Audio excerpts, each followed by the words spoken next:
विज्ञान उपचारात्मक शिक्षण कार्य पुस्तिका कक्षा 9 का कार्यपत्रक 5 व 6 का अध्ययन आज हम करेंगे।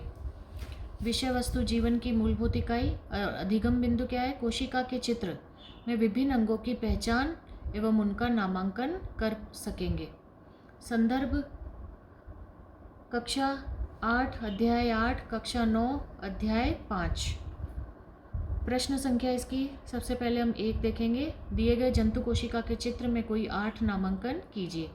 ये जो जंतु कोशिका का चित्र दिया गया है इसके अंदर इसे हमें नामांकित करना है, ठीक है। तो इसके अंदर कौन कौन से कोशिकांग हैं उनका हमें नामांकन करना है और इस चित्र का अभ्यास भी आपको बार बार करना है, ठीक है। सबसे पहले ये है, इसमें गोल्जी का है। इसकी खोज किसने की थी? मैंने ऐसे ही साइड में थोड़ी जानकारी लिख दी है। गोल्जी का है, इसकी खोज कैमिलो गोल्जी ने की थी। और ये कोशिका के बाहर की तरफ एक आवरण होता है प्रोटीन का बना हुआ, जिसे कोशिका झिल्ली कहा जाता है।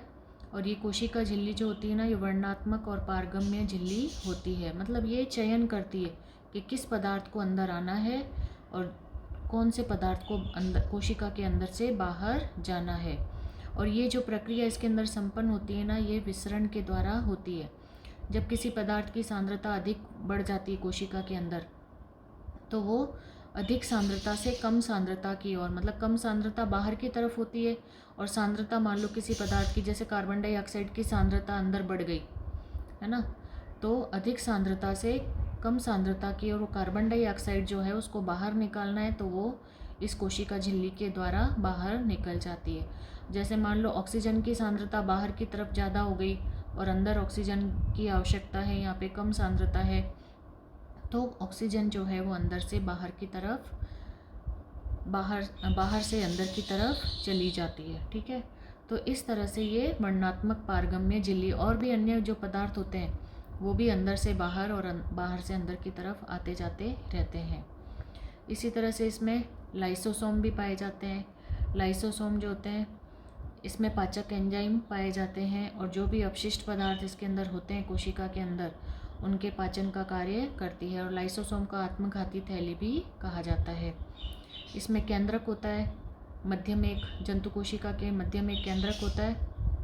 केंद्रक में गुणसूत्र पाए जाते हैं। गुणसूत्र जो होते हैं ये आनुवांशिक गुणों के वाहक होते हैं। केंद्रक के अंदर एक और संरचना पाई जाती है, गोल सी संरचना पाई जाती है, जिसे केंद्रिका कहा जाता है। कोशिका द्रव्य होता है, कोशिका के अंदर कोशिका द्रव्य तरल पदार्थ पाया जाता है, कोशिका द्रव्य। और इस कोशिका द्रव्य के अंदर ही सारे कोशिकांग पाए जाते हैं और कोशिका द्रव्य में ही कोशिका की जैविक प्रक्रियाएं सारी संपन्न होती हैं। इसके अलावा इसमें रिक्तिका पाई जाती है। रिक्तिका जो होती है इसका कार्य क्या होता है? विषैले पदार्थों का संचय इसके अंदर होता है।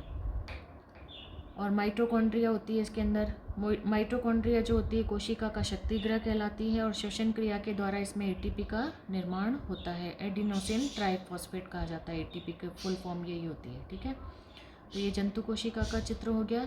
इसे आप अभ्यास करना, इसे कॉपी में अपनी कॉपी के अंदर चित्र बनाना और इनको नामांकित करने का अभ्यास करना, ठीक है। अब प्रश्न संख्या 2, पादप कोशिका के चित्र में कोई 8 नामांकन कीजिए। तो इसमें कोशिका भित्ति पाई जाती है, ठीक है। कोशिका भित्ति जो होती है वो सेल्यूलोज की बनी होती है और इसके अंदर की तरफ कोशिका झिल्ली भी पाई जाती है। देखो दोनों के अंदर आपको अंतर नज़र आ रहा होगा। जंतु कोशिका में सिर्फ कोशिका झिल्ली पाई जाती है, जबकि पादप कोशिका के अंदर कोशिका भित्ति भी होती है और अंदर की तरफ कोशिका झिल्ली भी होती है। कोशिका भित्ति जो होती है वो सेल्यूलोज की बनी भी होती है और कोशिका को दृढ़ता प्रदान करती है, ठीक है। इसमें भी वही लाइसोसोम भी होते हैं। कोशिका द्रव्य होता है, कोशिका द्रव्य के अंदर कोशिकांग होते हैं, ठीक है। हरित लवक होता है। हाँ देखो दोनों में अंतर एक और ये हो गया, जंतु कोशिका में हरित लवक नहीं होता है, जबकि इसमें हरित लवक पाया जाता है। हरित लवक या इसे पर्णहरित भी कहा जाता है। इसमें भी केंद्रक होता है, गोल्जिकाएं पाए जाते हैं। इसमें भी माइटोकॉन्ड्रिया होता है। रिक्तिका इसके अंदर बड़ी होती है, जबकि जंतु कोशिका के अंदर रिक्तिका जो होती है ना वो छोटी होती है। बड़ी होने के कारण क्या करती है कि ये इसके ऊपर केंद्रक के ऊपर दबाव पड़ता है, तो ये केंद्रक थोड़ा सा इसमें साइड में हो जाता है, जबकि इसमें जंतु कोशिका में केंद्रक जो होता है ना वो मध्य में पाया जाता है। देखो आपको अंतर भी नज़र आ रहे होंगे अब ये। इसमें पादप कोशिका में केंद्रक जो होता है ना वो थोड़ा सा साइड में होता है, क्योंकि यहाँ इसमें रिक्तिका बड़ी होती है, जबकि इसमें रिक्तिकाएँ छोटी होती है, वह इसमें केंद्रक मध्य में पाया जाता है। गोल्जिकाए हो गया, कोशिका झिल्ली इसमें पाई जाती है। रिक्तिका हो गई माइटोकॉन्ड्रिया, लाइसोसोम, कोशिका द्रव्य, हरित लवक, कोशिका भित्ति। ठीक है, तो इस तरह से ये प्रश्न 2 भी हमने कर लिया है। और अब आपको ये काम करना है कि जैसे ही ये मेरी कक्षा ये पूर्ण हो जाए उसके बाद में आपको दोनों चित्रों का अभ्यास करना है और उसे नामांकित भी करना है। उक्त चित्रों को अपनी अभ्यास पुस्तिका में बनाने का अभ्यास कीजिए। अब शिक्षक प्रतिपुष्टि और हस्ताक्षर।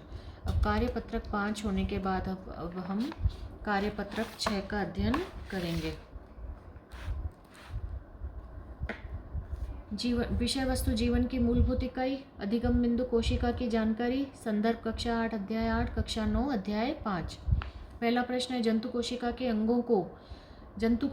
अंगों को सारणीबद्ध करना है और उनके एक एक कार्य हमें लिखने हैं। कोशिका झिल्ली मैंने बताया था, जैसे आपको वर्णात्मक पारगम्य झिल्ली होती है और विसरण के द्वारा अपशिष्ट पदार्थ जो हैं वो बाहर से अंदर कोशिका के अंदर जाते हैं और अंदर से बाहर विसरण के द्वारा निकलते हैं। लाइसोसोम को बताया था मैंने, आत्मघाती थैली भी कहा जाता है। इसमें पाचक एंजाइम होते हैं, कोशिका के जो भी अपशिष्ट पदार्थ होते हैं उसको निपटाने का कार्य करती है। ठीक है, मतलब कोशिका की सफाई का कार्य करती है ये।